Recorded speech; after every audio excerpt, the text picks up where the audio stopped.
إن الحمد لله نحمده ونستعينه ونستغفره ونعوذ بالله من شرور أنفسنا ومن سيئات أعمالنا من يهده الله فلا مضل له ومن يضلل فلا هادي له وأشهد أن لا إله إلا الله وحده لا شريك له وأشهد أن محمدا عبده ورسوله يا أيها الذين آمنوا اتقوا الله حق تقاته ولا تموتن إلا وأنتم مسلمون يا أيها الناس اتقوا ربكم الذي خلقكم من نفس واحدة وخلق منها زوجها وبث منهما رجالا كثيرا ونساء واتقوا الله الذي تساءلون به والأرحام إن الله كان عليكم رقيبا يا أيها الذين آمنوا اتقوا الله وقولوا قولا سديدا يصلح لكم أعمالكم ويغفر لكم ذنوبكم ومن يطع الله ورسوله فقد فاز فوزا عظيما أما بعد فإن خير الحديث كتاب الله وخير الهدي هدي محمد صلى الله عليه وسلم وشر الأمور محدثاتها وكل محدثة بدعة وكل بدعة ضلالة وكل ضلالة في النار فأعوذ بالله من الشيطان الرجيم ولقد ذرأنا لجهنم كثيرا من الجن والإنس لهم قلوب لا يفقهون بها ولهم أعين لا يبصرون بها ولهم آذان لا يسمعون بها أولئك كالأنعام بل هم أضل أولئك هم الغافلون وقال تعالى أفلم يسيروا في الأرض فتكون لهم قلوب يعقلون بها أو آذان يسمعون بها فإنها لا تعمى الأبصار ولكن تعمى القلوب التي في الصدور وقال تعالى إن شر الدواب عند الله الصم البكم الذين لا يعقلون عن عبادة بن الصامت رضي الله عنه قال بايعنا رسول الله صلى الله عليه وسلم على السمع والطاعة في العسر واليسر والمنشط والمكره وعلى أثرة علينا وعلى ألا ننازع الأمر أهله إلا أن تروا كفرا بواحا عندكم من الله تعالى فيه برهان وعلى أن نقول بالحق أينما كنا لا نخاف في الله لومة لائم متفق عليه وعن أسيد بن حضير وأنس بن مالك رضي الله عنهما أن رجلان من الأنصار قال يا رسول الله صلى الله عليه وسلم ألا تستعملني كما استعملت فلانا فقال رسول الله صلى الله عليه وسلم إنكم ستلقون بعدي أثرة فاصبروا حتى تلقوني على الحوض متفق عليه আলহামদুলিল্লাহ যাবতীয় হামদ সানা আল্লাহ সুবহানাহু ওয়া তাআলার জন্য যে আল্লাহ সুবহানাহু ওয়া তাআলা আমাদের উপরে ফরজ করেছেন ওয়াজিব করেছেন আল্লাহ এবং তার রাসূলের ইতিআত করার পরে যারা উলিল আমর হুকামুল মুসলিমিন যারা মুসলিম শাসক বর্গ তাদেরও ইতিআত করার জন্য আল্লাহ সুবহানাহু ওয়া তাআলা আমাদেরকে নির্দেশনা দিয়েছেন বা আদেশ করেছেন সালাত ও সালাম বর্ষিত হোক নবী মুহাম্মদ রাসূলুল্লাহ সাল্লাল্লাহু আলাইহি সাল্লামের উপর যে রাসূলুল্লাহ সাল্লাল্লাহু আলাইহি সাল্লাম আমাদের কঠিন মুহূর্তে বিপদ মুহূর্তে আমরা কি সিদ্ধান্ত নিব কি দিক নির্দেশনা মানে কোন পথে চললে আমরা নিরাপদ থাকব এবং জাতি নিরাপত্তা পাবে ফাসাদ থেকে রক্ষা পাবে সেই চরম মুহূর্তে নবী সাল্লাল্লাহু আলাইহি ওয়াসাল্লাম আমাদেরকে সঠিক দিক নির্দেশনা দিয়েছেন আল্লাহুম্মা সাল্লি আলাইহি ওয়া বারিক আলাইহি সম্মানিত মুসলিম কেরাম আজকে আমরা যারা ফিতনার দেশে বসবাস করি ফিতনার দেশ সেই দেশগুলিতে আমরা দেখতে পাচ্ছি একের পর এক বিভিন্ন দেশে সবশেষে আজকে আমরা আমাদের যে প্রিয় মাতৃভূমি সেই দেশে যে পরিস্থিতির শিকার হয়েছি যা দেখতে পাচ্ছি যা আমাদের কারোর জন্যই কল্যাণকর না না শাসকদের জন্য কল্যাণকর, আর না যারা রাইয়া অনুসারী, যারা শাসক জনগণ, যারা জনসাধারণ না তাদের জন্য কল্যাণকর। এতে উভয়ের ক্ষয়ক্ষতি ছাড়া আর কিছু নেই। নিরাপত্তা বিঘ্নিত হচ্ছে, শান্তি নিরাপত্তা বিদায় নিচ্ছে, নিরপরাধ মানুষ অনেক সময় বিপদের সম্মুখীন হয়ে তারা এতে ফেসে যাচ্ছে। আর মুসলিমে মারামারি করে, হানাহানি করে, কাটাকাটি করে নিজেরা ক্ষতিগ্রস্ত হচ্ছে, দেশকে দুর্নাম করতেছে, দেশকে তারা রসাতলে নিয়ে যাচ্ছে। হাজিরিন, সোশ্যাল মিডিয়াতে যেমন কল্যাণ রয়েছে অকল্যাণও রয়েছে, এর দুটি দিকই রয়েছে, যেমন ধারালো ছুরি। তো সোশ্যাল মিডিয়ার মাধ্যমে আজকে যে কোনো বিষয়ে, ভালো বিষয় এবং মন্দ বিষয়ে, মানে ঐক্যবদ্ধ হওয়া বা পারস্পরিক যোগাযোগের মাধ্যমে একটা ব্যবস্থা নেওয়া বা একটা সিদ্ধান্ত নেওয়া খুব সহজ হয়ে গেছে, আমরা দেখতে পাচ্ছি। তো এই সোশ্যাল মিডিয়ার কল্যাণও রয়েছে অকল্যাণ রয়েছে, কিন্তু ব্যবহারকারীর উপর নির্ভর করে যে আপনি কোন কাজে ব্যবহার করতেছেন। বর্তমান যে প্রেক্ষাপট আমাদের দেশে, কোটার বিষয়, চাকরির ক্ষেত্রে, চাকরি বাকরির ক্ষেত্রে কোটা, নিঃসন্দেহে যেই দাবি ছাত্ররা মানে দাবি করতেছে সেটা নিঃসন্দেহে একটি হক এবং ন্যায্য অধিকার, এতে কোনো সন্দেহ নেই, এতে আমরা একমত পোষণ করতেছি। অনুরূপভাবে আমরা যারা প্রবাসী, ওটা হচ্ছে যারা দেশে অবস্থান করতেছেন, চাকরি বাকরি করবেন ভবিষ্যতে, তাদের জন্য। তা আমরা যারা প্রবাসী রয়েছি, আমাদেরও বেশ কিছু বিষয় ইস্যু রয়েছে। যেমন আমরা বিমানবন্দরে গেলে বিভিন্ন হয়রানির শিকার হই, নির্যাতনের শিকার হই, আমাদের লাগেজ চুরি যায়, আমাদের লাগেজ কেটে মালামাল নিয়ে চলে যায়, লাগেজ ভেঙে শেষ করে ফেলে, আরো কত হয়রানি পেরেশানির মধ্যে আমরা পড়ি। তো আমরাও এমন একটা দাবি করে রাস্তায় বেরোতে পারি, তাই না? তো বিভিন্ন জন বিভিন্ন দাবি নিয়ে বেরোতে পারে, কিন্তু এই যে বিষয়গুলি কি দিন না দুনিয়া? দুনিয়া। এই বিষয়গুলো হচ্ছে দুনিয়া, মানে আমি কিছু বেনিফিট পাবো, দুনিয়া ফায়দা পাবো, এগুলো আখিরাত না কোনোটাই। তো এগুলিকে কেন্দ্র করে পশ্চিমা নীতি অবলম্বন করে আমাদের দেশগুলিতে মানুষ রাস্তায় আন্দোলন করে, বিক্ষোভ মিছিল করে। এগুলি মূলত ইসলামের কোনো পথ পন্থা না, এগুলি পশ্চিমা নীতি। পশ্চিমারা এগুলি আমাদেরকে শিখিয়েছে। গণতন্ত্র, তারপরে রাস্তায় বেরিয়ে মিছিল করা, ভাঙচুর করা, এগুলি আসলে মূলত ইসলামের আদৌ এগুলি রেওয়াজ বা রসম নয়।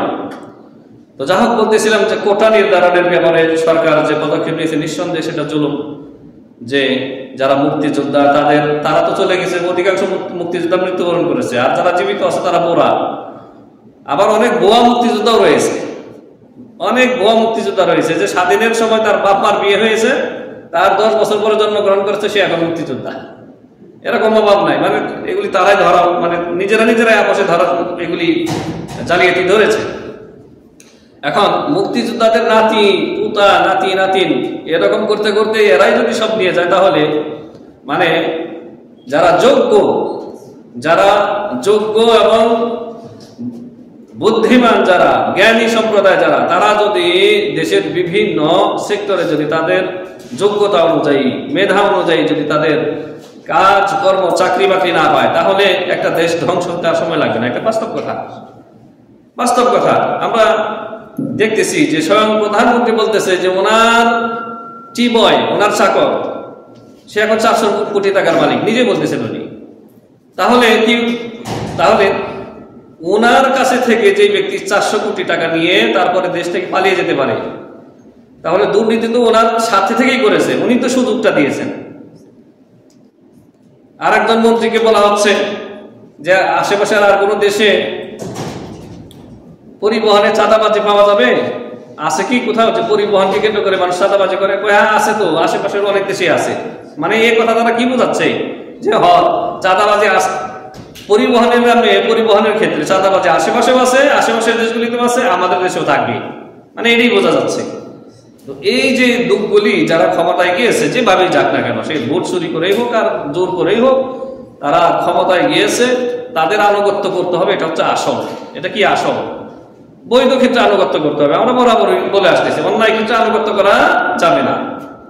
এখন এই যে কোটা নির্ধারণের ক্ষেত্রে যে আন্দোলন ধীরে ধীরে শুরু হতে হতে সারা দেশ থেকে মানুষজন এসে শহরে ভিড় করে একেবারে দেশটা লন্ডভন্ড, এখন একে অপরকে আক্রমণ করা, পুলিশ মারতেছে জনসাধারণকে, জনগণ মারতেছে পুলিশকে, উভয় পক্ষেরই মারা যাচ্ছে। আরো বড় দুঃখের বিষয় যে জ্বলন্ত আগুনে আবার ঘি ঢালার মতো এক শ্রেণীর মৌলবীও রয়েছে। জ্বলন্ত আগুনে ঘি ঢালার মতো মৌলবীরও অভাব নাই। তারা কিন্তু দেশের বাইরে, তারা দেশের বাইরে থেকে এদেরকে উস্কে দিচ্ছে, যেটা এরকম ভাবে মারা গেলে নিজের ন্যায্য অধিকার পাওয়ার জন্য যদি কেউ আন্দোলন করতে গিয়ে মারা যায়, সে নাকি শহীদ, সে নাকি মুজাহিদ। আউযু বিল্লাহি মিনাশ শাইতানির রাজিম। এত সস্তা মুজাহিদ! একমাত্র আল্লাহর দ্বীনকে বুলন্দ করার জন্য, তাওহীদ প্রতিষ্ঠা করার জন্য, শিরক বিদআত নিশ্চিহ্ন করার জন্য যেই যুদ্ধ হবে সেটা হচ্ছে জিহাদ। সেটা হচ্ছে সেখানে যারা যুদ্ধ করবে, কিতাল করবে, তারা হচ্ছে মুজাহিদ। সেই মুজাহিদ যদি মারা যায় তারা হচ্ছে শাহাদাত। কিন্তু এই দুনিয়ার কোটার জন্য, দুনিয়ার রাস্তাঘাট আদায় করার জন্য, চাকরি বাকরির বিভিন্ন ফ্যাসিলিটি অর্জনের জন্য, আর আমরা প্রবাসীরা এয়ারপোর্টের ভিতরে আমাদের অধিকার আদায়ের জন্য এগুলি করতে গিয়ে যদি মারা যায়, তাহলে বলা হচ্ছে এগুলি নাকি শহীদ। আউযু বিল্লাহি মিনাশ শাইতানির রাজিম। আবার দেখতেই পাচ্ছি যে এই ছাত্রদের সাথে বেগানা বেপরদা আমাদের বোনেরাও বেরিয়ে আসতেছে, মানে মেয়েগুলিও বেরিয়ে আসতেছে, যাদের কোনো পর্দা পুরুষদের কোনো বালাই নাই। অনেকে আবার বিভিন্ন উৎসাহমূলক গান বাজনা সহকার গান গাইতে গাইতে তারা বেরিয়ে আসতেছে। তো এই সমস্ত মহিলারা, বেপরদা নারীরা, যাদেরকে আল্লাহ তাআলা বলেছেন ওয়াকারনা ফি বুয়ুতিকুন্না ওয়ালা তাবাররাজনা তাবাররুজাল জাহিলিয়াতিল উলা, সূরা নূরে আল্লাহ তাআলা বলেছেন মুসলিম নারী, মুসলিমা নারী কি করবে, তার করণীয় কি? তার করণীয় হচ্ছে, আল্লাহ তাআলা বলেছেন তুমি ঘরের ভিতর অবস্থান করো, তোমার রাজত্ব হচ্ছে ঘরের ভিতরে, পরিবার সামলানো, সংসার গুছিয়ে রাখা, সন্তান লালন পালন করা, এটা হচ্ছে তোমার কাজ। কিন্তু আমাদের এই বোনেরা কি করতেছে, তারা ফ্রি মিক্সিং, ছেলে মেয়ে অবাধ মেলামেশা তো আছেই ভার্সিটিগুলিতে, একসাথে তারা বেরিয়ে আসতেছে, রাস্তায় আন্দোলন করতেছে, ভাঙচুর করতেছে। আপনার ধরে নিলাম যে পুলিশের ভুল আছে, হ্যাঁ ভুল, তারা সাধু না, বিনা অপরাধেও কিছু মানুষকে তারা গুলি করেছে, আমরা দেখেছি। কিন্তু কথা হচ্ছে যে আগুনকে যেখানে নিবানো প্রয়োজন ছিল, সেখানে এক শ্রেণীর মৌলবী দেশের বাইরে থেকে পপুলার মৌলবী, ভাইরাল মৌলবী, ঠিক আছে, বলতেছে যে এই ক্ষেত্রে তারা নাকি মুজাহিদ হবে, আর তারা নাকি শাহাদাত বরণ করলে মরলে শাহাদাত, এটা শাহাদাত মৃত্যু। আউযু বিল্লাহ। শাহাদাতের মৃত্যু কোত্থেকে? কোরআন বলেছে, হাদিস বলেছে যে কোটার জন্য মৃত্যুবরণ করলে শাহাদাতের মর্যাদা পাওয়া যাবে। প্রথমেই আমরা আমাদের যারা নেতৃবর্গ রয়েছে তাদেরকে নসিহত করব যে আপনারা মেধাকে গুরুত্ব দিন, মেধাকে প্রাধান্য দিন, মেধার ভিত্তিতে যার যার যোগ্যতা অনুসারে যেই চেয়ারের যোগ্য তাকে সেখানে বসান। নইলে দেশ ডিজিটাল স্মার্ট বাংলাদেশ তো দূরের কথা, রসাতলে তো গেছেই, আরো একেবারে অতল গভীরে রসাতলে যাইতে সময় লাগবে না, দেশ তো ঋণে জর্জরিত, বড় বড় মেগা প্রজেক্ট করেছে, সেখান থেকে চুরি করেছে, টাকা পয়সা পাচার করেছে, হাজার হাজার কোটি টাকা। দেশ ঋণে এখন জর্জরিত, প্রত্যেকটা জনগণ এখন ঋণী, তাহলে মেধাকে গুরুত্ব দিতে হবে। মেধার ভিত্তিতে মানুষ দুই ভাগে বিভক্ত হয়েছে। মেধা আরবিতে সেটাকে বলা হয় আকল। আমি শুরুতে যে আয়াতগুলি তেলাওয়াত করেছি, আল্লাহ রাব্বুল আলামিন ইরশাদ করেছেন সূরা আরাফ আয়াত নম্বর 179, এই আয়াতগুলির সাথে কি সম্পর্ক সেটা বোঝানোর চেষ্টা করতেছি। আল্লাহ তাআলা বলেছেন ওয়ালাকাদ যারা'না লিজাহান্নামা কাসীরাম মিনাল জিন্নি ওয়াল ইনসি, সুবহানাহু ওয়া তাআলা ইরশাদ করেছেন আমি বহু মানুষ এবং জিনকে সৃষ্টি করেছি জাহান্নামের জন্য, বহু মানুষকে এবং জিনকে। কারণ কি, কেন তাদেরকে আল্লাহ জাহান্নামে দেবেন? আল্লাহ তাআলা বলেছেন লাহুম কুলুবুন লা ইয়াফকাহুনা বিহা, তাদের এই শ্রেণীর মানুষ যাদেরকে দিয়ে আমি জাহান্নাম পূর্ণ করব, মানুষ এবং জিন, লাহুম কুলুবুন, তাদের কলব রয়েছে, দিল রয়েছে, লা ইয়াফকাহুনা বিহা, কিন্তু এই দিল দিয়ে তারা বুঝে না, ভালো জিনিস বুঝে না, ভালো জিনিস গ্রহণও করে না, বুঝেও না, গ্রহণও করে না। ওয়ালাহুম আ'য়ুনুন লা ইউবসিরুনা বিহা, তাদেরকে আমি চোখ দিয়েছি, তাদের রয়েছে চোখ, এই চোখ দিয়ে তারা কি দেখে না, আসলে কি দেখে না, না দেখার মতো দেখে না, ভালো জিনিস দেখে না, দেখার মতো দেখে না, ভালো জিনিস দেখে না। ওয়ালাহুম আযানুন লা ইয়াসমাউনা বিহা, তাদের রয়েছে কান, যে মানুষ এবং জিনগুলিকে দিয়ে আল্লাহ তাআলা জাহান্নাম পূর্ণ করবেন, তাদের কানও আছে কিন্তু কান দিয়ে সে শুনে না। এই অর্থ কি, মানে দিলের কানে শুনে না, ভালো জিনিস শুনে না, শোনার পরে ভালো জিনিস দেখলে, ভালো জিনিস শুনলে, ভালো জিনিস যদি অন্তর থেকে অনুধাবন করে তাহলে সে গ্রহণ করবে, তাই না? কিন্তু এই যে তিনটা জিনিস আল্লাহ তাআলা দিয়েছেন, দিল, কলব, তারপরে আপনার চোখ আর কান, এই তিনটা মানুষের পঞ্চ ইন্দ্রিয়ের তিনটা, মানে গুরুত্বপূর্ণ তিনটা অঙ্গ। এই তিনটা অঙ্গের মাধ্যমে মানুষ মূলত হক বাতিল চোখ দিয়ে দেখে, কান দিয়ে শুনে ভালো কথা, তারপরে অন্তর দিয়ে অনুধাবন করে, হক বাতিলকে পার্থক্য করে হকটা গ্রহণ করে, সত্যটা গ্রহণ করে, বিচার বিবেচনা করে। কিন্তু যখন মানুষ মানে বুঝেও না বোঝার ভান করে, দেখেও না দেখার ভান করে, তারপরে আপনার শুনেও না শোনার ভান করে, তখন এই মানুষটি যেন দেখলো না, যেন সে শুনলো না, যেন সে অন্তর দিয়ে বুঝলো না। প্রিয় হাজিরিন, এদের কথা আল্লাহ তাআলা বলেছেন উলাইকা কাল আনআম, এরা হচ্ছে চতুষ্পদ জন্তুর মতো, চতুষ্পদ জন্তু জানোয়ারের মতো। বাল হুম আদল, বরং এরা চতুষ্পদ জন্তু জানোয়ারের চাইতেও এরা আরো পথভ্রষ্ট, গোমরাহ। উলাইকা হুমুল গাফিলুন, এদের এই পরিস্থিতি কেন? এই পরিস্থিতির কারণে এরা হচ্ছে গাফেল, উদাসীন। এখন এই খুতবার মধ্যে বসে কেউ যদি অন্যমনস্ক হয়ে থাকেন, অন্যমনস্ক, আপনার ধ্যান খেয়াল খতিবের দিকে নাই, তাহলে আধা ঘন্টা খুতবা শোনার পরে বাইরে গিয়ে যখন সালাত করে বেরিয়ে যাবেন, আরেকজন যদি জিজ্ঞাসা করে যে কি বিষয় শুনলেন আজকে বলেন তো, বলবো যে আরে ভাই আমি তো কইতে পারবো না, বলতে পারবো না, তো আমি তো খেয়াল করি নাই, মনোযোগ ছিল না ভাই। তার মানে কি কান দিয়ে শুনেও নাই, চোখ দিয়ে যে খতিবের দিকে দৃষ্টি দিয়ে তাকিয়ে থাকতে হবে, কান দিয়ে শুনতে হবে, অন্তর দিয়ে অনুধাবন করে আয়ত্ত করতে হবে, এর কোনোটাই সে করে নাই, তাই না? তো এইরকম ব্যক্তিদেরকে আল্লাহ তাআলা বলেছেন যারা আল্লাহ রাব্বুল আলামিনের যে সত্য নাজিল করেছেন, ওহী নাজিল করেছেন, কোরআন এবং সুন্নাহ, নবী রাসূলগণকে পাঠিয়েছেন, এর মূল টার্গেট হচ্ছে তাওহীদ প্রতিষ্ঠা করা জমিনে। আর তাওহীদ প্রতিষ্ঠা যে ব্যক্তি করবে, শিরককে বর্জন করবে, তাওহীদ হচ্ছে সবচেয়ে বড় ইনসাফ। ইনসাফ মনে রাখবেন, কারণ যে আল্লাহ রাব্বুল আলামিনকে মাবুদ হিসেবে যে ব্যক্তি গ্রহণ না করে, প্রত্যাখ্যান করে, যে ব্যক্তি গায়রুল্লাহকে, মূর্তি, গাছ, পাথর, জড় বস্তুকে যে ব্যক্তি মাবুদ বানিয়ে নিয়েছে, সে হচ্ছে সবচেয়ে বড় বেইনসাফি, সে হচ্ছে সবচেয়ে বড় বেইনসাফি, বড় অত্যাচারী, জুলুমবাজ। কারণ এগুলিকে সে নিজে সৃষ্টি করেছে, এই তার বাতিল মাবুদগুলিকে নিজে বানিয়েছে, খড়কুটা দিয়ে, বাঁশ দিয়ে, পাথর দিয়ে, কাঠ দিয়ে, মাটি দিয়ে, অথচ আল্লাহ রাব্বুল আলামিন তাকে সৃষ্টি করেছেন। তো মুশরিক সবচেয়ে বড় জালেম। আর তারপরে মানুষ যখন তাওহীদ গ্রহণ করবে, তাওহীদ বাস্তবায়ন করবে, শিরককে প্রত্যাখ্যান করবে, নবী সাল্লাল্লাহু আলাইহি ওয়াসাল্লামের সুন্নতকে গ্রহণ করবে, বিদআতকে বর্জন করবে, তখন সে তার মধ্যে, মানুষের মধ্যে যে সে যে জীবনযাপন করবে, লেনদেন করবে, সেক্ষেত্রে সে ইনসাফপূর্ণ হবে। এটাই হচ্ছে স্বাভাবিক যে একজন মানুষ যখন তাওহীদবাদী হবে, এক আল্লাহর অনুগত হবে, রাসূলের অনুসারী হবে, এই ব্যক্তির দ্বারা সহজে জুলুম হবে না, বান্দার প্রতি সে জুলুম করবে না, সে ন্যায় নীতি প্রতিষ্ঠা করবে, ন্যায় নীতি বাস্তবায়ন করবে। তাহলে প্রিয় হাজিরিন, আল্লাহ তাআলা মেধার গুরুত্ব দিয়েছেন। মেধা যেটাকে বলা হয় আকল, এই ব্রেন এবং কলবের সাথে রয়েছে অত্যন্ত নিবিড় সম্পর্ক।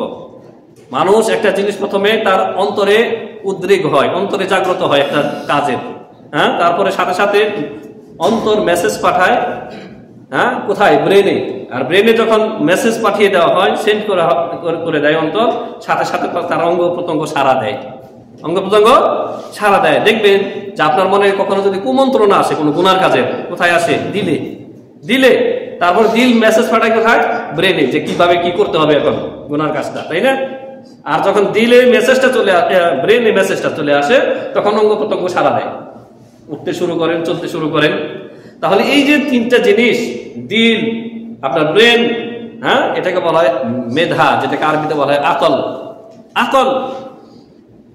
প্রিয় হাজিরিন, তাহলে মেধার ভিত্তিতে আমাদেরকে সরকারের উচিত না, শুধু জরুরি, আবশ্যক যে বিভিন্ন কর্মক্ষেত্রে যে যেটার যোগ্য সেখানে তাকে বসাতে হবে। তা না করে আপনার মুক্তিযোদ্ধা, নাতি পোতা, একেবারে 14 গোষ্ঠী, পরবর্তী জেনারেশন যত আসবে সবার জন্য কোটা নির্ধারণ করেছে, কত পার্সেন্ট আপনারা জানেন, আর বাকি 2-3% হচ্ছে সাধারণ মানুষের জন্য।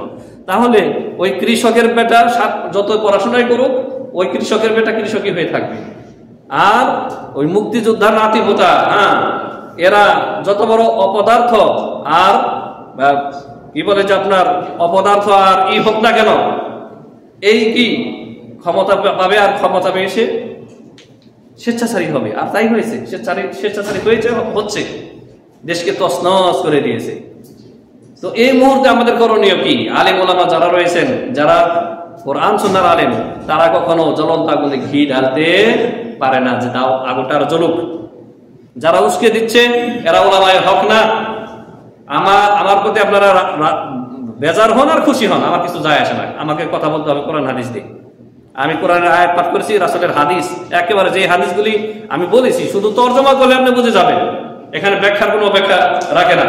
আল্লাহ রাব্বুল আলামিন আরো ইরশাদ করেছেন, ইন্না শাররাদ দাওয়াবি ইনদাল্লাহি সুম্মুল বুকমুল লাযীনা লা ইয়াকিলুন। সৃষ্টির সর্বনিকৃষ্ট তারাই যারা কি আসুম, সুম মানে যারা শোনে না, মানে বধির, আর বকুম মানে বোবা। তো যারা শুনে না এবং যারা বোবা এরা হচ্ছে সৃষ্টির নিকৃষ্ট। আল্লাযীনা লা ইয়াকিলুন। কেন তারা শুনে না, কেন তারা কথা বলতে পারে না? কারণ তারা অনুধাবন করে না, আকল নাই তাদের। তো যারা ব্যাককল, যারা ব্যাককল বোঝেন না বাংলাতে, বেয়াক্কেল, এই বেয়াক্কেল গুলিকে আল্লাহ তাআলা বলেছেন যারা হচ্ছে বধির, বধির মানে আপনার বয়রা, আর এরা হচ্ছে কি বোবা, আর এরা হচ্ছে সৃষ্টির সর্বনিকৃষ্ট। আর ওই সূরারই 55 নম্বর আয়াত, মানে সূরা আনফালের 22 নম্বর আয়াত, এটি মাঝখানে আরো আয়াত রয়েছে। আর 55 নম্বর আয়াতে আল্লাহ রাব্বুল আলামিন বলেছেন সরাসরি যে ইন্না শাররাদ দাওয়াবি ইনদাল্লাহি আল্লাযীনা কাফারু ফাহুম লা ইউমিনুন। এখানে আল্লাহ তাআলা একেবারে প্রকাশ্যেই বলে দিয়েছেন যে সৃষ্টির নিকৃষ্ট ওরা যারা কুফরি করেছে, মানে আল্লাহর প্রতি ঈমানকে, পরকালের প্রতি ঈমানকে, ঈমানের যে আরকানগুলি রয়েছে, রাসূলগণের প্রতি ঈমানকে যারা প্রত্যাখ্যান করেছে, মানে কুফরি করেছে, ওরা হচ্ছে সৃষ্টির নিকৃষ্ট। কারণ কি? তারা ঈমানদার হয়নি, ঈমান আনেনি। আর তারা আগের আয়াতে 22 নম্বর আয়াতে বলা হয়েছে এই কাফেরদেরই গুণ যে তারা হচ্ছে বধির, তারা হচ্ছে বোবা, তারা হচ্ছে সৃষ্টির সর্বনিকৃষ্ট। প্রিয় হাজিরিন, আল্লাহ রাব্বুল আলামিন আমাদেরকে আরো ইরশাদ করেছেন সূরা হজের আয়াত নম্বর 46-এ, আফালাম ইয়াসিরু ফিল আরদে, তারা কি জমিনে ভ্রমণ করে না, পৃথিবীতে কি তারা বিচরণ করে না, ফাতাকুনু লাহুম কুলুবুন ইয়াকিলুনা বিহা, তাহলে তাদের অন্তর, তাদের কলব, তাদের দিল যোগ্য হইতো, যথোপযুক্ত হইতো, যেই কলব দিয়ে তারা ইয়াকিলুনা বিহা, তারা অনুধাবন করত, কি সত্যকে অনুধাবন করত, সত্য মিথ্যার পার্থক্য করত তারা। আল্লাহ রাব্বুল আলামিন আরো ইরশাদ করেছেন যে ওয়ালাহুম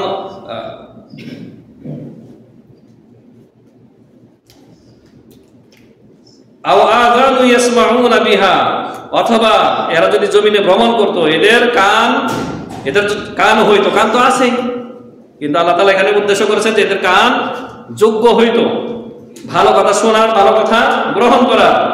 হ্যাঁ, আও আযানু ইয়াসমাউনা বিহা, অথবা তারা কি, তারা জমিনে ভ্রমণ করলে তাদের কান শুনতে পেত। ফা ইন্নাহা লা তা'মাল আবসার, এদের মূলত এদের যে চক্ষু রয়েছে এই সমস্ত মানুষের, এদের চক্ষু অন্ধ না, ওয়ালাকিন তা'মাল কুলুবুল্লাতী ফিস সুদূর, মূলত এই সমস্ত লোকের যারা দেখেও দেখে না, আল্লাহর নিদর্শন দেখেও দেখে না, শুনেও শুনে না, অন্তর দিয়ে যারা অনুধাবন করে না, এদের অন্তরগুলি হচ্ছে অন্ধ। অন্তরগুলি অন্ধর, যা রয়েছে কোথায়? বক্ষে। সুদূর মানে কি? বক্ষ, বুক। তাহলে আয়াত থেকে স্পষ্ট প্রতীয়মান হয় যে অন্তরেরও চোখ আছে। অন্তর্দৃষ্টি বলেন না বাংলাতে, অন্তর্দৃষ্টি, লোকটা অন্তর্দৃষ্টি সম্পন্ন। তাহলে হৃদয়ের বা অন্তরের, দিলের যে চোখ রয়েছে সেটা দিয়ে অনুধাবন করা, ভালো জিনিস ভালো মন্দের পার্থক্য করে ভালোটা গ্রহণ করা, মন্দকে বর্জন করা। প্রিয় হাজিরিন, এখনে আমরা তাহলে বুঝতে পারলাম যে মেধাকে গুরুত্ব দিতে হবে। মেধার ভিত্তিতে মানুষ মুমিন এবং কাফের হয়েছে। মেধার ভিত্তিতে আল্লাহ রাব্বুল আলামিন বনি আদমকে সমস্ত মাখলুকাতের উপরে শ্রেষ্ঠত্ব দিয়েছেন। আল্লাহ তাআলা বলেছেন ওয়ালাকাদ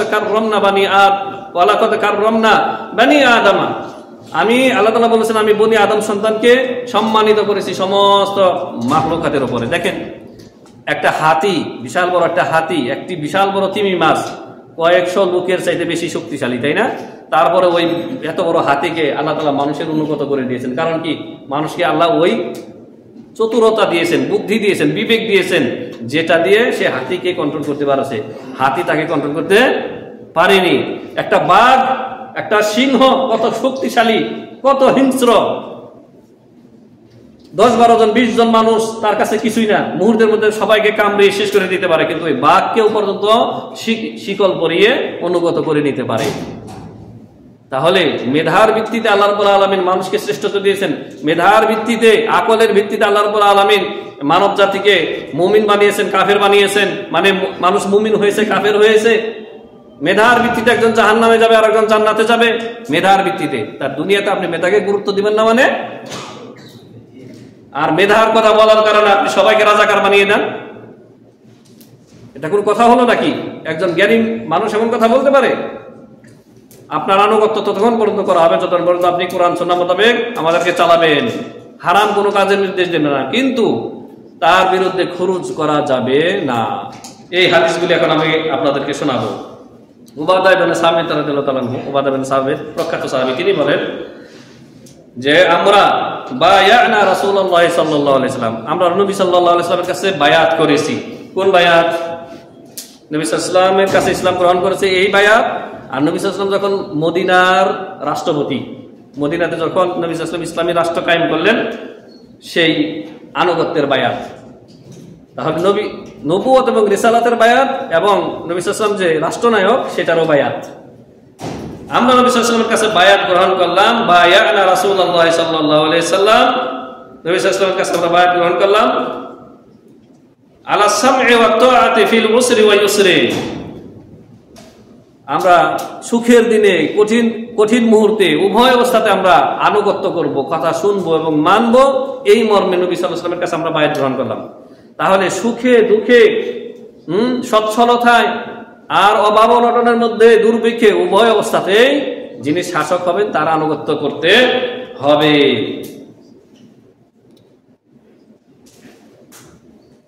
ওয়াল মানশাতু ওয়াল মাকরাহি ওয়া আলা আসারাতিন আলাইনা। আর স্বেচ্ছায় অথবা অনিচ্ছায়, অনেক সময় মানতে কষ্ট হয়, মানবো না এরকম মনোভাব তৈরি হয় না। তো একটা হচ্ছে স্বেচ্ছায় খুশিতে, আর একটা হচ্ছে যে অনিচ্ছায়। উভয় অবস্থাতে আমরা আনুগত্য করব, শাসক যিনি তার কথা মানব এবং আনুগত্য করব, এই মর্মে আমরা বায়াত গ্রহণ করেছি। আর কি তিনি বলতেছেন সাহাবী, যে আমাদের উপরে যখন অন্যদেরকে প্রাধান্য দেওয়া হবে, এই যে এখন মানে স্বজনপ্রীতি যেটাকে বলা হয়, নিজের ক্ষমতাকে শক্তিশালী করার জন্য অথবা যাদেরকে নিয়ে ক্ষমতা গঠন করেছে, একক নীতি তৈরি করে ফেলেছে, এখন দেশের সম্পত্তি শুধুমাত্র যারা তার দল করে তাদের মধ্যে ভাগ বাটোয়ারা করে দেওয়া। নিজের দলের মানুষ নিজেই স্বীকার করতেছে আমার পিয়ন 400 কোটি টাকা দুর্নীতি করে সে এখন দেশ থেকে পালিয়েছে, তাই না? তো পিয়ন যদি এই কাম করতে পারে, তার পিয়ন তিনি নিজেই স্বীকার করেছে। তাহলে এই যে আমাদের উপরে তাদেরকে, জনসাধারণ যারা কোনো রাজনীতির সাথে জড়িত না, অধিকাংশ জনগণ তো রাজনীতির সাথে জড়িত না, আমি এটাই বিশ্বাস করি। 16 কোটি মানুষের মধ্যে কয়জন রাজনীতি করে? তো এই যে যারা অরাজনৈতিক লোক যারা তাদেরকে ঠকাচ্ছে, তাদের অধিকার হরণ করতেছে, এমত অবস্থায় নেতার আনুগত্য করতে হবে। দেখছেন? তাহলে মন তো মানতে চায় না, এটাকে বলা হয় ওয়াল মাকরাহে, অনিচ্ছায় মানবো না এরকম অন্তর থেকে উদিত হচ্ছে, না মানতে হবে। কারণ কি, না মানলে কি ক্ষতিটা আছে? এই যে দেখেন সামনে দেখতে পাচ্ছেন, এখন অনেকেই দেশে যাবেন, রাস্তাঘাট বন্ধ, পুরা দেশকে অচল করে দেওয়া হয়েছে, সারা দেশে যোগাযোগ বিচ্ছিন্ন করা হয়েছে, যানবাহন বন্ধ হয়ে গেছে। এখন আপনি ভীত শঙ্কিত হয়ে গেছেন যে আমি এয়ারপোর্ট থেকে বাড়ি যাবো কিভাবে? আপনার বাড়ি থেকে না আসতে পারবে গাড়ি নিয়ে, আর না আপনি গাড়ি নিয়ে যেতে পারবেন। যদি বেশি টাকা থাকে তাহলে হেলিকপ্টারে করে যেতে পারবেন, তাই না? প্রবাসীর হেলিকপ্টারে যেতে পারবেন, সেটা অনেক ব্যয়বহুল, তাহলে এই যে পরিস্থিতি, যদি আপনি না মানেন, না মানতে হবে। এই যে আমাদের উপর অন্যদেরকে প্রাধান্য দিয়েছে, খুরুজ করা যাবে না, বিদ্রোহ করা যাবে না। কে বলেছেন? রাসূলুল্লাহ সাল্লাল্লাহু আলাইহি ওয়াসাল্লাম, হাদিস বুখারী মুসলিমের। আমরা ওহী ভিত্তিক কথা বলি, ওহীর বাইরে কোনো কথা বলি না। আমরা জ্বলন্ত আগুনে ঘি ঢেলে দেই না, আগুন নিভানোর চেষ্টা করি। এখন কি কোনো কল্যাণ আসতেছে? সমস্ত শক্তি, সমস্ত কুওয়া, সমস্ত বাহিনী, ফোর্স কার হাতে? যিনি শাসক তার হাতে। তো তার বিরুদ্ধে নেমে আপনি লাঠি সোঁটা নিয়ে কিছু করতে পারবেন নাকি? আবার কিছু মৌলবী দেশের বাইরে থেকে, সে তো খুব আরামায় এসে জীবনযাপন করতেছে, কেউ আছে মালয়েশিয়াতে, কেউ আছে অমুক দেশে, তমুক দেশে, আর বলতেছে যে এই নিজের অধিকার আদায়ের জন্য রাস্তায় গিয়ে যদি ধর্মঘট করে আর সরকার দলীয় লোকের সাথে সংঘর্ষ করে যদি মারা যায় সে শহীদ হবে, শহীদ বলে গণ্য হবে।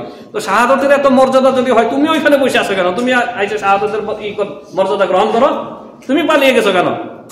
নবী সাল্লাল্লাহু আলাইহি ওয়াসাল্লাম তো বদর খন্দকে নবী সাল্লাল্লাহু আলাইহি ওয়াসাল্লাম আবু বকর ওমর তো পালাননি, তারা তো সামনের কাতারে থাকিছেন। তো এটা যদি জিহাদ হয়, এই ফাসাদকে যদি তুমি জিহাদ বলে আখ্যায়িত করো, এতে কি সাধারণ মানুষ যদি মারা যায় তাকে তুমি শহীদ বলে আখ্যায়িত করো, তোমাকে কে সার্টিফিকেট দিয়েছে? নবী সাল্লাল্লাহু আল্লাহ এবং তার রাসূল তোমাকে বলেছে? রাসূল সাল্লাল্লাহু আলাইহি ওয়াসাল্লাম তো মৃত্যুবরণ করেছেন, কিন্তু আল্লাহ কোরআনে বলেছেন, বরং তার বিপরীত বলেছেন নবী সাল্লাল্লাহু আলাইহি ওয়াসাল্লাম। এই যে উবাদা বিন সামিত প্রখ্যাত সাহাবী, তিনি বলতেছেন যে ওয়া আলা আসারাতিন আলাইনা, আমাদের উপরে অন্যদেরকে প্রাধান্য দেওয়া হবে, আমাদেরকে বঞ্চিত করে স্বজন প্রীতি করে তাদের দলীয় লোকদেরকে সবকিছু দিয়ে দেওয়া হবে, এই অবস্থাতেও আমরা আনুগত্য করবো বলে আমরা বায়াত গ্রহণ করেছি। দেখছেন, ইসলামের ইতিহাস তো আপনারা পড়েন না। উমাইয়া শাসনামল, আব্বাসী শাসনামল, এই শাসনামলগুলি পড়ে দেখেন যে কত স্বজন প্রীতি আর জুলুম নির্যাতন হয়েছে। কিন্তু সেই সময় যারা সাহাবায়ে কেরাম জীবিত ছিলেন, কেউ খুরুজ করেছে? দেখাইতে পারবেন? অসম্ভব। হাজ্জাজ বিন ইউসুফ কত বড় জালেম ছিল। হাজ্জাজ বিন ইউসুফ কে না জানেন? সে অনেক সাহাবায়ে কেরামের হত্যাকারী। সে সাহাবায়ে কেরাম অনেক তাবিঈগণকে হত্যা করেছে, হাজার হাজার লোককে, মানে নেককার পরহেজগার সাহাবী তাবিঈদেরকে সে খুন করেছে। সেই হাজ্জাজ বিন ইউসুফের পিছনে আব্দুল্লাহ বিন উমর রাদিয়াল্লাহু তাআলা সালাত আদায় করেছেন মিনাতে হজের মৌসুমে। তিনি তো বলেন না যে এত বড় খুনি, সাহাবীদেরকে হত্যা করেছে, কত শত শত তাবিঈদেরকে হত্যা করেছে, এই খুনির পিছনে আমি নামাজ পড়বো না। আব্দুল্লাহ বিন উমর মানে কি খলিফা উমর রাদিয়াল্লাহু তাআলার ছেলে? তো তার সাথে বেশি দিন বুঝে গেছেন আপনারা। তাহলে এই ফিতনার সময় ব্যাস নিজের অধিকার আদায়ের জন্য বৈধভাবে শালীনভাবে যে প্রতিবাদ করা, অতটুকু করতে পারবেন। রাস্তায় নেমে আপনিও পাইলে ছাড়বেন না, মানে মারবেন, এই নিয়তে বেরিয়েছেন। আর সরকার দলীয় লোক যারা, তারাও তো প্রস্তুত হয়ে আসেই সমরাস্ত্র নিয়ে, তাই না, যে আপনাদেরকে পাইলে মারবে। এই অবস্থার পরিণতি, শেষ পরিণতি কি আমরা শেষখানে বলবো। আরেকটি হাদিস, এটা শেষ করে নিই। উবাদা বিন সামিত রাদিয়াল্লাহু তাআলা বলতেছেন যে আমাদের উপরে অন্যদেরকে প্রাধান্য দেওয়া হবে, এই অবস্থায় আমরা আনুগত্য করব, এই মর্মে বায়াত করেছি নবী সাল্লাল্লাহু আলাইহি ওয়াসাল্লামের কাছে বা শাসকগণের কাছে বায়াত। তারপরে তিনি বলেন যে ওয়া আল্লা নুনাজি আল আমরু আহলাহু ইল্লা আন তারাউ কুফরান বাওয়াহান ইনদাকুম মিনাল্লাহি তাআলা ফীহি বুরহান। আর আমরা শাসকগণের কাছ থেকে তাদের ক্ষমতা জোর করে ছিনিয়ে নেব না, এই মর্মে বায়াত করেছি। নবী সাল্লাল্লাহু আলাইহি ওয়াসাল্লামের কাছে বায়াত ওয়াদাবদ্ধ হয়েছেন সাহাবায়ে কেরাম যে আমরা পরবর্তীতে শাসকগণের কাছ থেকে ক্ষমতা জোর করে ছিনিয়ে নেব না, তাদেরকে ক্ষমতা চ্যুত করব না। তবে তারা যদি কুফরি করে, নিজেরা আমাদেরকে যদি কুফরি করার আদেশ দেয়, তখন আমরা কি তার আনুগত্য করব না, আমরা তখন তাদেরকে ক্ষমতাচ্যুত করার চেষ্টা করব। তবে ক্ষমতা থাকলে, এখন যদি ঠিক আছে আপনাদের যদি সেই ক্ষমতা থাকে, জালেমকে হটান, কিন্তু আছে সেই ক্ষমতা? জনগণের আছে সেই ক্ষমতা? নাই। কারণ জনসাধারণ হচ্ছে নিরস্ত্র, আর তিন দিক থেকেই কোন দেশ ঘিরে আছে তা তো আপনারা জানেনই।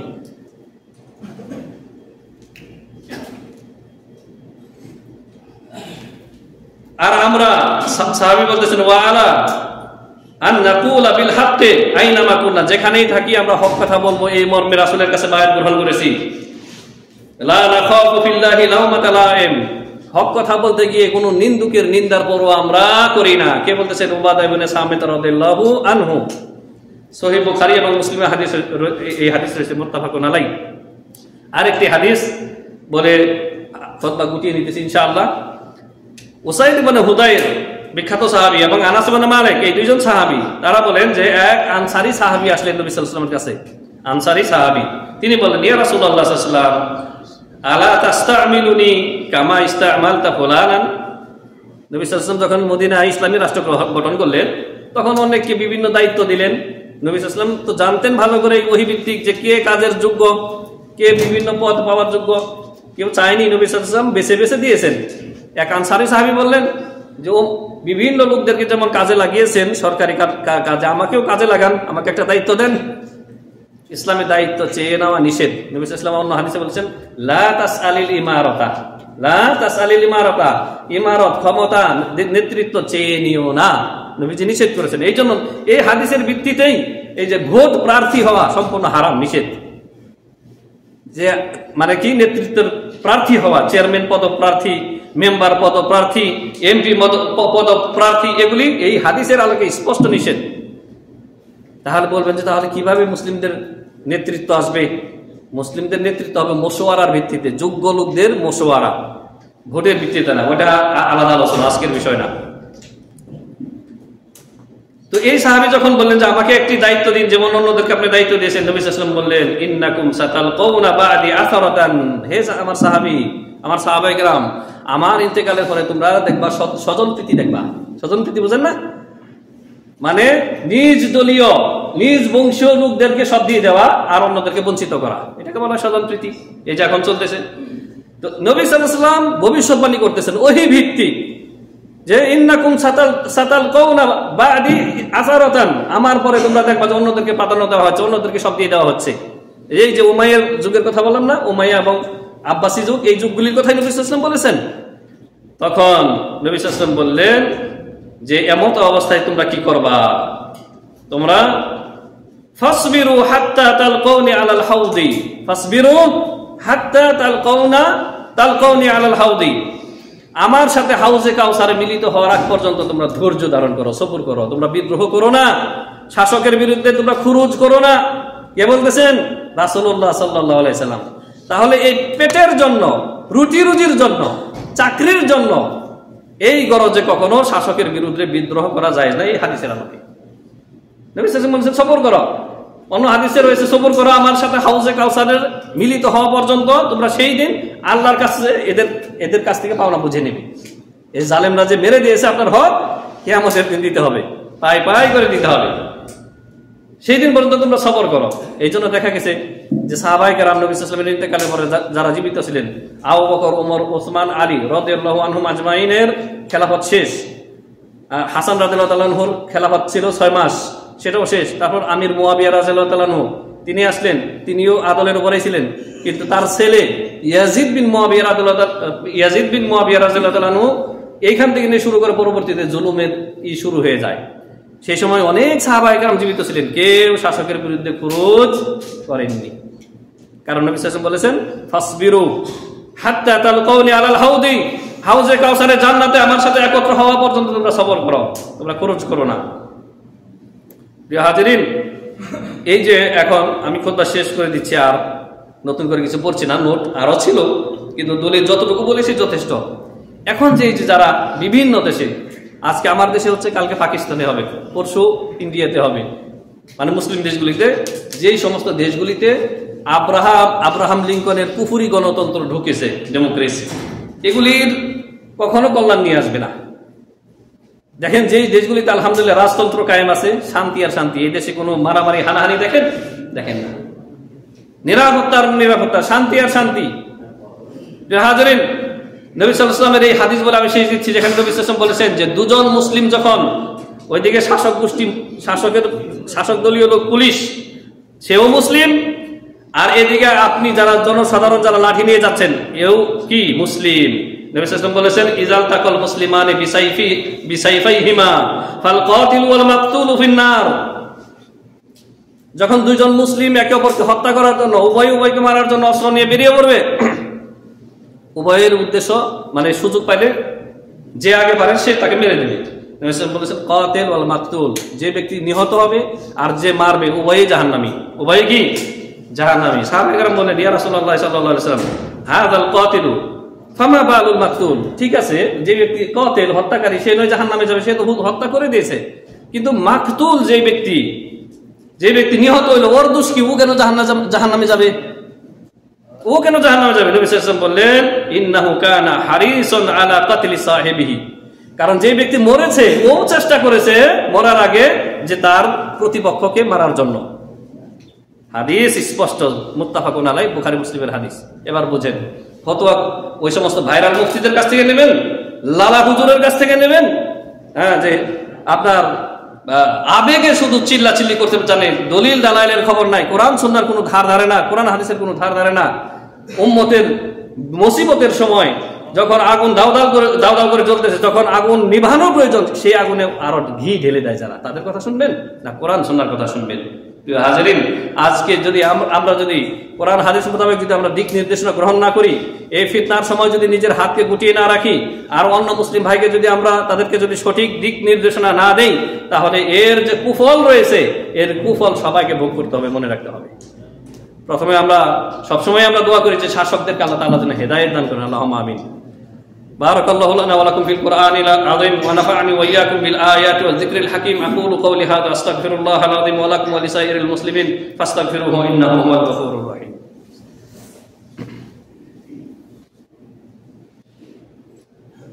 আলহামদুলিল্লাহি ওয়াহদাহু ওয়াসসালাতু ওয়াসসালামু আলা মান লা নাবিয়্যা বা'দা ওয়া আলা আলিহি ওয়া সাহবিহি আজমাইন। এই কয়েক বছর আগের যে ঘটনা, শাপলা চত্বরের সেই নির্মম ঘটনার কথা স্মরণ করিয়ে দিচ্ছি। সেই সময়ে হুজুরের দল, এক শ্রেণীর বেকুব হুজুরের দল বেরিয়েছিল, কিন্তু লাভের কিছুই হয় নাই, ক্ষতি ছাড়া। ব্যাপক সংখ্যক লোক সে সময় নিহত হয়েছে, কারণ শাসকের বিরুদ্ধে বেরিয়ে কখনো কল্যাণ অর্জন করতে পেরেছে এরকম কোনো ইতিহাস নেই। আপনি দেখান, দিলে আমি বলবো যে হ্যাঁ কখনো কল্যাণ এনেছে, না কখনো কল্যাণ হয়নি। হাজ্জাজ বিন ইউসুফ, খলিফা আব্দুল মালিক বিন মারওয়ান, তিনি হচ্ছেন খলিফা, আর তার সেনাপতি হচ্ছে হাজ্জাজ বিন ইউসুফ, ইরাকের গভর্নর ছিলেন। আর তার বিদ্রোহ করে বসলেন কে, জালিমের নাম মনে আসতেছে না এই মুহূর্তে, যা হোক, ইবনে আশআস। সে মূলত হাজ্জাজকে ঘৃণা করতো, এই জন্য তার এই ঘৃণার স্বাদ মেটানোর জন্য সে বিদ্রোহ করে বসে, আর মহান মানুষদেরকে ধোঁকা দেয়, বলে যে আমরা খলিফা জালেম, খলিফার বিদ্রোহ করে আমরা তাকে হটিয়ে ভালো মানুষকে আমরা ক্ষমতায় আনবো। আর সাধারণ মানুষ তার এই কথায় প্ররোচিত হয়ে ধোঁকায় পড়ে যায়। 100 দিনের উপরে খলিফার সেনাবাহিনী এবং সাধারণ মুসলিমদের মধ্যে যুদ্ধ হয়। 100 দিনের উপরে কয়েক হাজার মুসলিম নিহত হয়, কিন্তু সবশেষে আল্লাহ বিজয় কাকে দিয়েছেন জানেন? হাজ্জাজ বিন ইউসুফকে এবং খলিফা আব্দুল মালিক বিন মারওয়ানকে। তাহলে যারা বিদ্রোহ করেছে তাদের বিজয় হয়নি, তারাই হেরেছে। আর কে জিতেছে? কে? এই জালেম হাজ্জাজ বিন ইউসুফ। কারণ কি? আল্লাহর সাহায্য, আল্লাহর হাত হচ্ছে কি? আলাল জামাআহ, ইয়াদুল্লাহি আলাল জামাআহ। আল্লাহর সাহায্য, আল্লাহর সাহায্য হচ্ছে জামায়াতের উপর, মানে সরকার, যিনি খলিফা যদি ফাসেকও হয়, হাকিম যদি ফাসেকও হয়, জালেমও হয়, আল্লাহর সাহায্য তার উপরে, মনে রাখবেন কথাটা। আল্লাহ রাব্বুল আলামিন আমাদেরকে কোরআন সুন্নাহ বুঝে তার প্রতি আমল করার তৌফিক দান করেন। আমাদের রাজস্থানে এক ভাই মারা গিয়েছেন, আমাদের ভাই বলেন, সেই ভাইকে যেন আল্লাহ রাব্বুল আলামিন ক্ষমা করেন। এমনি ভাবে যাদেরই লোক বিনা দোষে যারা এই ফিতনায় পড়ে যারা ইন্তেকাল করেছেন, দেশে এই ফিতনা ফাসাদের সম্মুখীন হয়ে যারা মারা গিয়েছেন, তারা যদি নির্দোষ হয়ে থাকে, আল্লাহ রাব্বুল আলামিন তাদেরকে যেন ক্ষমা করেন। আর যারা জুলুম করেছে, আল্লাহ রাব্বুল আলামিন তাদেরকে হেদায়েত দেন। আর যদি হেদায়েত নসিব না হয়, তাদের হাত যেন আল্লাহ তাআলা ভেঙে দেন, আল্লাহ যেন এদেরকে খর্ব করেন। এবং জনগণ যে ন্যায্য অধিকার নিয়ে যারা স্লোগান তুলেছে, তাদের অধিকার যেন আল্লাহ রাব্বুল আলামিন আদায় করে দেন। তার আগে বলবো, আপনারা নিজেরা ভালো হন। আমরা ভালো না বিদায় আমাদের উপর আল্লাহ জালেম শাসক চাপিয়ে দিয়েছেন। ব্যক্তি জীবনে, পারিবারিক জীবনে, সামাজিক জীবনে, প্রতিবেশীর সাথে আমরা ভালো না। এই জন্য আল্লাহ রাব্বুল আলামিন এমন জালেমকে আল্লাহ তাআলা আমাদের উপর চাপিয়ে দিয়েছেন। আল্লাহ রাব্বুল আলামিন আমাদের সবাইকে ব্যক্তি জীবনে, পারিবারিক জীবনে, সর্বোপরি সামাজিক জীবনে সংশোধন হওয়ার তৌফিক দান করেন, ভালো মানুষ হওয়ার তৌফিক দান করেন। আল্লাহুম্মা আমিন। রব্বানা আতিনা ফিদ দুনিয়া হাসানাহ ওয়া ফিল আখিরাতি হাসানাতাও ওয়া কিনা আযাবান নার। রব্বানা লা তুযিগ কুলুবানা বা'দা ইয হাদাইতানা ওয়া হাব লানা মিন লাদুনকা রাহমা ইন্নাকা আনতাল ওয়াহ্হাব। আল্লাহুম্মা আ'ইজ্জাল ইসলাম ওয়াল মুসলিমিন, আল্লাহুম্মা আ'ইজ্জাল ইসলাম ওয়াল মুসলিমিন ওয়া আযিল্লাশ শিরকা ওয়াল মুশরিকিন ওয়া দাম্মির আ'দাআকা আ'দা'আদ-দ্বীন মিনাল ইয়াহুদি ওয়ান নাসারা ওয়াল মুলহিদিন ইয়া রাব্বাল আলামিন। اللهم انصر المجاهدين في سبيلك في كل مكان. اللهم انصر الاخواننا الذين مستضعفين في الارض. اللهم انصرهم في ارض فلسطين. اللهم انصرهم في ارض فلسطين.